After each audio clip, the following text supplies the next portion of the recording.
There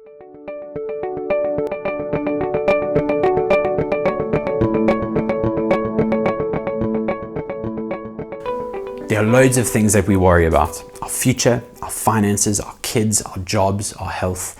These are all very real concerns, and they're the things that keep us up at night. And if you're anything like me, the mind races at 2 a.m. Millions of scenarios whizzing through the brain of what may happen, and then trying to figure out what on earth am I going to do if one of these myriad of scenarios actually comes to pass. And it's in those moments where I try and tell myself, stop being silly. There's no point stressing now. There's nothing you can do about it anyway. The best thing for you is to go to sleep. It's the middle of the night. But no matter how much I tell myself not to panic, I can't seem to just wish the fear and the anxiety away. And so when the Bible calls us to not worry, to not be anxious about anything, and to not be afraid, how can we do it? What comfort or peace can it give to us to help us when we're afraid? Well, I want to offer very briefly an antidote to fear, and it's one that we will need to continually grow in. And it might sound like a paradox, but bear with me. The antidote to worry and fear is fear. Our 2 a.m. fears are in the unknown circumstances of what may transpire, the things that are by and large outside of our control, which is why they stress us out, because so much is beyond us. But the Bible tells us that we rather should fear God. Fearing God sits at the heart of what it means to be a disciple, the heart of what it means to live rightly in this world. And we're told in the Proverbs that it's the very beginning of wisdom. To fear God means to revere Him. From what we saw a few weeks ago, we want to recognize that God is dangerously holy. He is utterly other. He is totally sovereign. He is all-powerful. He is all-knowing. And Hebrews chapter 12:29, which is a quote from Deuteronomy, says that God is a consuming fire. He is not someone that we can just waltz up to. We're not to be cavalier as if He is our equal. He is God, and He is worthy of our praise, of our honor, and He is one who is to be deeply revered and feared.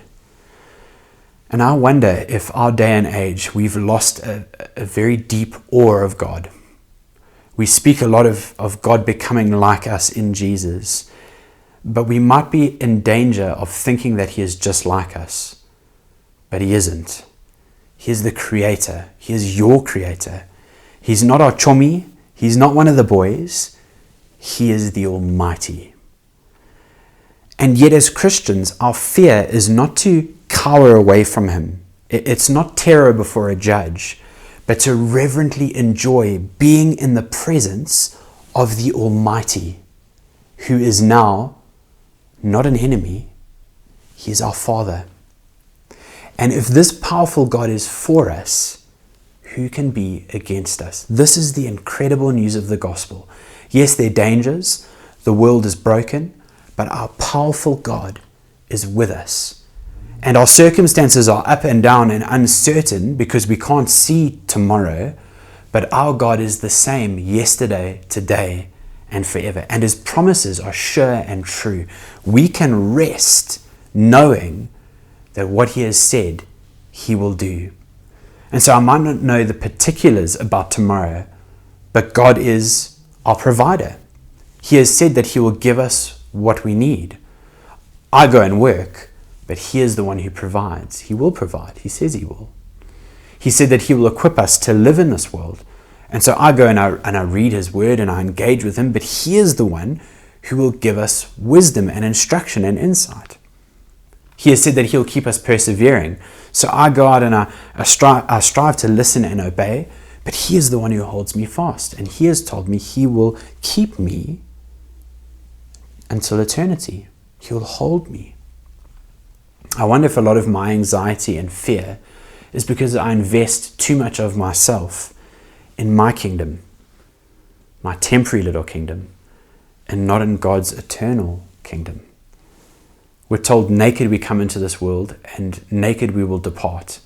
But on either side of death, I have the promise of the all-powerful God that He will clothe me, He will feed me, and not just physically, Because of Jesus, we are told that we are clothed with His very righteousness and holiness, destined for His new glorious kingdom.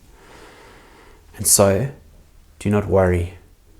When it's 2 a.m. and your eyes are like saucers and you can't sleep, set your eyes and hearts on things above, where Christ is seated, where the Almighty is. Fear God, revere Him, stand in awe of the Almighty, knowing that His promises are true and will come to pass. And if this God is for you, which He is if you are in Christ, well then who can be against you? Rest in Him.